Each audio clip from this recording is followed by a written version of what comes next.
Hello, ladies and gentlemen, Asuka here. I'm bringing to you another uh, update log for Conqueror's Blade, published by Porus Interactive and my games developed by Booming Tech. So this is the update log for February 29th. We do have something interesting, just 2 unit masteries that are for apparently for the Imperial Archers and the Saxon Cavalry.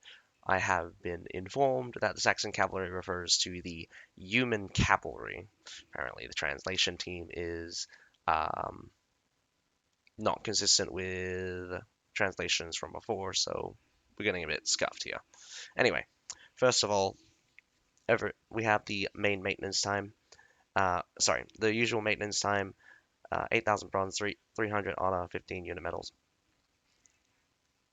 The first event is just changing over the attire treasures. So we have the Shooting Star and the Sun Emperor one. Obviously, the Shooting Star one is the legend. Legendary longbow. I I think we don't have a shortbow yet. As you can see, we have the Sun Knights. I think this is the Sun Emperor one. This is the Sun Knight one. Obviously the horses are the same in this case, but this attire is different from this attire. I forget what the names are called. I have the unit twice on this one. And I put these on the Chevaliers and the Cotiliers, and I have them as one, so it just looks like a one giant blob of units. So yeah, if you're interested in the tires, these are going to be rotated in for 2 weeks until from February 29th to March 14th. So we have system optimization and adjustments in the second part. So the first thing is obviously Imperial Archers. So the cool weird thing is that they're reworking Bodkin arrows a third time. Or technically a second time. They didn't rework it. I don't think they reworked it from the very thing. So it was originally a toggle, then it became an ability, and they kind of just fixed the targeting, and now we're going into another rework. So, interesting about the Bodkin arrow no longer selects a new target. It target remains the same as a free attack. So that is more of a logistic thing, and I mean not logistic thing. I think this is good mainly because it reduces the lag when you use it in order to increase DPS, and it quite possibly could spread out the damage a bit. One of the bigger problems is that really good at sniping, really, really terrible at just overall damage. There are so many ranged units that can just pump in volume of damage into a much wider area, but the Bodkin arrow kind of wants to like assassinate people or just hit one person at a time. It's very powerful, really good against things that are really, really, really, really tanky. So things like Monastic Knights or Iron Reapers are normally great targets for concentration for Bodkin Arrow, but realistically, it's just not effective. Um, not what's not mentioned here as well is that Bodkin Arrow has been changed from a volley of 5 to a volley of 2 or volley of 1. I can't. I'm not sure. They kind of done something to it, so it's a bit weird. Um, I think someone explained it to me actually. I have Alan. Apparently, he watched. Actually, no, it was also provided to me as well.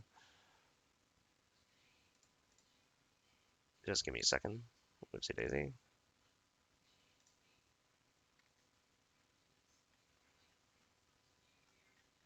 I did had it up before, but or not. Anyway, um,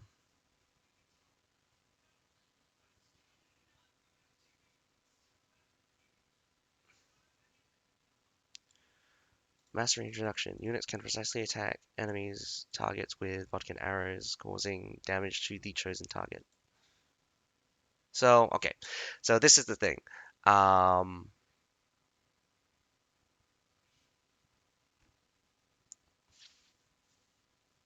So you have the normal bodkin arrows, so it'll still do the free attack one. So they'll just fire off bodkins at the enemy for however many shots, and it'll just be thrown in, and it will be kind of like basically it will work like the incendiary archers where you activate fire arrows, but instead of them being the number of shots, it's duration. Bodkin arrows will probably be something similar, and then we get a new ability starting at level 5 mastery. But first of all, we get a increase in piercing damage by 60, increase in ammo by 10, increase in damage by 60 again, and increase by ammo by 10. So 20% increase overall and 120 piercing damage, which is about 5% increase in damage. Not terribly great considering that Imperial Archers actually ranks as one of the worst archers. I mean, one of the worst ranged units in the tier 4 range category. I think ever since the Vassal Longbowman changes to fire rate, Imperial Archers has fallen by the wayside. So just really hard usability. So hopefully this can increase it. We not sure how the targeting is going to work on all of these, but from what has been explained to me, this new ability unlocked, which is weapons range, launches 2 rounds of bodkin arrows to a targeted enemy. Cooldown apparently has a reset condition, so you can aim at enemy heroes. Skill ends when unable to attack the target. So if it goes out of range, or maybe it'll yeah, I don't know. It's kind of weird when it says unable to attack target. So I mean, if you've ever used javelins, especially the javelin sergeants or the imperial javelineers, they have a targeted marksman skill. It's called marksman, I believe. So I believe this is going to be the same, but it's with bodkin arrows, which have been assassinating heroes. If you've ever just walked into an imperial archer and just it's worse than tertial because they're not as fast, but you will drop. Like the armor penetration is something that's impossible to survive. Tertials, even though their armor penetration is really high, it's actually not impossible for long swords and short swords to survive. But the rapid fire of just all 5 bolts from bodkin arrows and way more armor penetration by the looks of it would just straight up kill you. But either or, it's just a lot of damage designed to kill heroes kind of thing. Really upsetting about these things is just I don't like these things, but it's increased damage to infantry by 400. This is a big increase, 20% at the very least, if not more, because this could be flat damage. How calculations work with bonus damage like these, I have no idea, but it will be an increase, at least of 20%, if not more. Now, damage against heroes this makes getting hit by these guys even deadlier and really um, probably one of the most dangerous ranged units to kind of try to assault. Their targeting might be a bit finicky, but they are solo hero trying to kill this unit. Um, Even tertials are not that bad because they have a very slow turn rate. These guys have a very fast turn rate, so they can aim at you very quickly. So if you're really good at dodging, good for you. I'm not really good at dodging. I just get shot to pieces. Anyway, Saxon cavalry. This is actually just the human cavalry. No one uses the tier 4 lance cavalry. So, well, unit tree, of course, but yeah, it's it needs something. It needs something. Doesn't look like it actually gets anything. We'll see what number level 8 gives us, but like I haven't been able to like again, we don't have a PTR, so I haven't tested these myself. We can only just read what the effects are and definitely think that the changes to Imperial Archers sounds so far to kind of make them like Javelin units, but a little bit more consistent DPS instead. So that could be a bit strange. But yeah, increase piercing damage by 80, increase penetration and resistance, so piercing defense by 60, increase armor penetration by 100. This is like no small amount. This is 10%. Just this 80% is like 10%. They have like only 900 or 1000 piercing damage. Cavalry have very low piercing damage, and this scales really hard. So it's just like probably 700 damage increase on their max charge or something. Since they hit as low as like 6,000, probably hit as high as 8,000, fluctuates a bit. Armor penetration increase, really not terribly sure how this one will turn out in terms of damage potential, but realistically, probably a 5% damage increase at the very least. Obviously, the penetration and the health are nice, but not really not really great since this unit doesn't really feature heavy amounts of health or, well, I mean, the buff is just not very big in comparison to its base health pool, and the resistances is not really a lot in comparison to how much penetration units have. This is like 2.5% damage resistance overall, uh, basically nothing. You'd need you would need basically 100 resistance for 5% at the very least. It could, I mean, like depending on how much you have existing, it could be way more. Now, the cooldown on the charge, I think, looks ridiculous, but it's actually not. It's actually not enough, I think. 25 on a 60-second cooldown, actually. I did check out the human cavalry. They have a 60-second base cooldown. This means that this will change to a 35-second base cooldown, making it a 15-second cooldown when you get that 20 seconds off with the 14 and the 6 seconds off of charge cooldown from doctrines. 15 seconds might not seem like a long time, but it's no Cordelia. Like Cordelia's basically can charge continuously with maximum cooldown.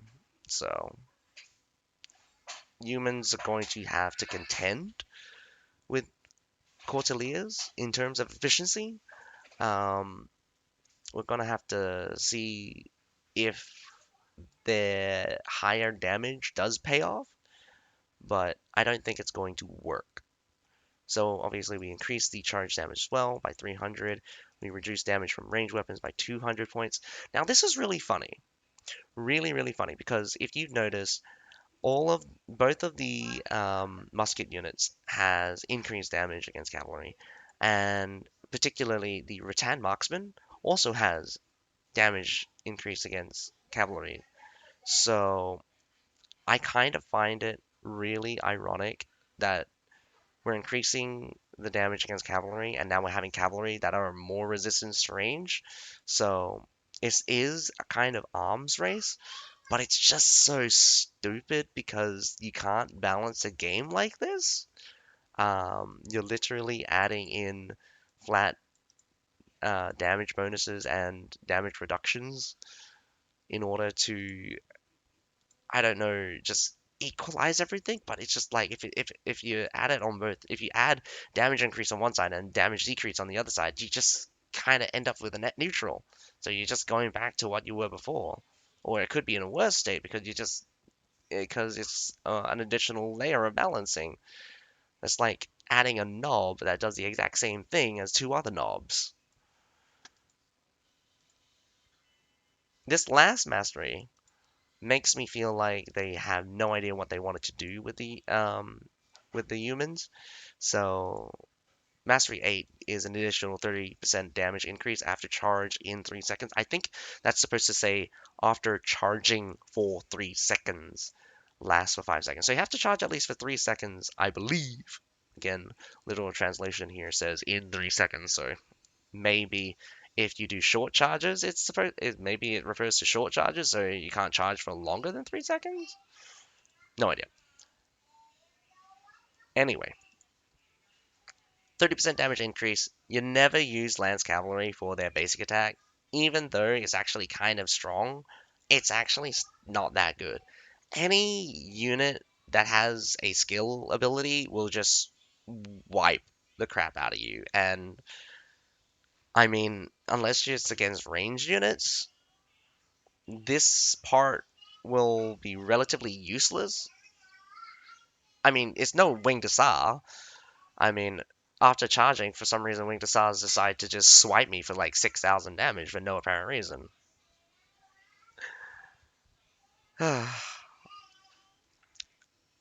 So after that, we have end of the season announcements. Obviously, we're in the 2 week period running up to. Well, sorry. Oh, yeah.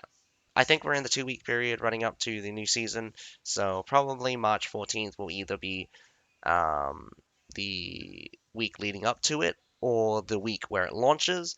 A bit of a gamble. I do think it could be wise to do it earlier than later, but again, how these things are scheduled, I have no idea. But usually 2 weeks is kind of how these intermissions work.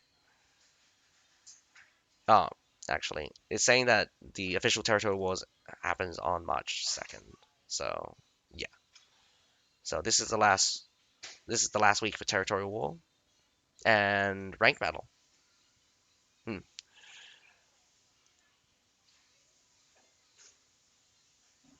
After the 6th. Maintenance after the 6th. So rank battle will be no longer available after the 6th. So you have this weekend at the very least and Monday and Tuesday. Oh, Monday, Tuesday, and Wednesday for ranked battle. If you're still grinding for that grand champion or higher, good luck. I wonder what the ranked attire skin is, but we'll have to wait until the week after next.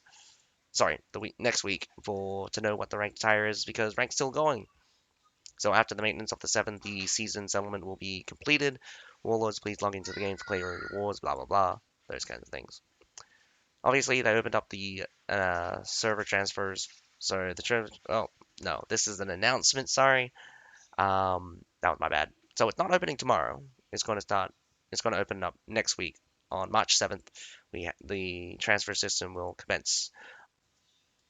I'm wondering whether or not they're going to try to launch the transfer system they did before. They went back to the old system because there were issues and bugs with the new system. Um, so that is funny. So if anyone even remembers that, yeah, well, anyone even server transfer during that time, the bug you would receive is that all of your units would get a second lot of veterancy points. I think they did a mass reset for people, so that happened. I'm not I'm not sure if anyone was able to keep a 60 or like double veterancy point unit, but it would have been funny if they could. That being said, obviously, the server transfer time also kind of gives us a bit of a timeline. So we could actually be waiting until the 20th for the next server. I mean, for the next season. So that's a bit sad. It does mean that it's going to be a long 3 weeks before the next season, or it could. I mean, like 2 weeks of nothing, and probably some new season announcements in that third week. So, doesn't look great timeline wise. Content really needs to be quick, really needs to be snappy, and again, the game's not in a really great spot. So we have some bug fixes and improvement. Mithra's Scorn Rune, not particularly sure, remembering what that one does. But oh right, this is the crit. This is the while you're in stealth, you increase your crit chance up to 10 stacks or something. Apparently, it wasn't working when you entered stealth through dismount skill. That's interesting. I I did play around with this. I don't think I noticed that too much, mostly because I'm on the ground. Fix the issue of inaccurate weapon blocking sound. Again, oh, happens something to do with the probably lead when the males when the male heroes wears the dual blade weapon skin, probably referring to the new legendary one. NPC floating in cities, haven't noticed that. Overlap on the instructors. Yep, haven't noticed that either. Fix the issue of identical item rewards from the instructor's gifts cannot be merged automatically. Haven't really ran into that. Fix the issue of family contribution cannot be seen from the strategist in territory war. Contribution in battle? No idea. And fix the issue of invisible wall might occur after barricade in Harbor City is devastated. Which barricade? Fix the issue of invisible wall might.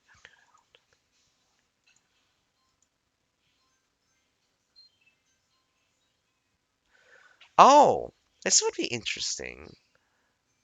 If they're talking about the barricade I'm thinking about, so you know when you go to the base point, there is a palisade on the defender's side behind the scaffolding, north of the scaffolding on the defender's side. So you have the point here. Sorry, I'm trying to mirror it. So if you're looking at the point from the attacker's point of view, this is the point in front. This is the point in front of you. This is the attacker's side where the attackers normally come from. This is the defender's side where the defenders can normally come from. On the defender's side here, there would be a wooden palisade that you can destroy, but its hitbox still remains. Um, so hitbox still remains. So things can't just simply go past it or trample over it. Either the sandbags or like some kind of fire boxes remain, so it looks like something is supposed to block that. But if that is not supposed to happen, that would be interesting because blowing that up could lead to more stronger charges or stronger counterattacks from the defender's side because I've noticed a lot that strong attackers will block off the two entrances on either side of that barricade and really lock off the defenders from getting onto the base point. But yeah, that is interesting.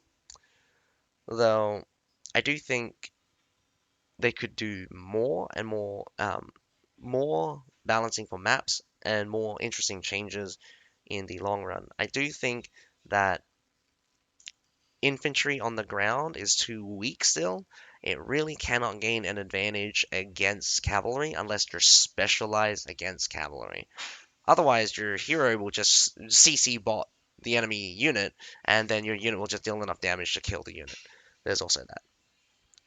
Anyway, that is all for this that announcement. I hope you guys enjoyed the video. I'll be keeping up with Conqueror's Blade until my interest wanes, but I do hope for the unit masteries to kind of bring these units into the spotlight. I know Imperial Archers kind of. I kind of miss the Imperial Archers of just the old, where you just toggled on Bodkin Arrow and toggled it off when you were hitting, like, thinking about what you're hitting and stuff. But for all intents and purposes, it's just more buttons, and it does seem like it's going to turn out to be some kind of uh, javelin version of for archers. Like closer to javelins. They want them to be javelins for some reason. I don't understand why, but um, I think it's just going to be quite strange how they handle this. They already added a little bit of block break for the bodkins. We'll see how the how practical the Imperial Archers will be with the new skills, with the new Marksman S skill, and of course, Bodkin equivalent to the Incendiary Arrow um, activation. So this could be really strong. Wondering whether or not they also rework the arrow rain where they shoot vodka arrows. If they remove that, that would be interesting. If they keep it, that would be interesting as well. Um, because for all intent and purposes, um, pretty much the vodka arrows on arrow rain has the exact same properties. I haven't really been able to see the difference. Um, they have the same base damage increase along with probably the same armor penetration as when you activate the Bodkin Arrow skill. So that is important, to say the very least. Nevertheless, I hope you guys enjoyed the video.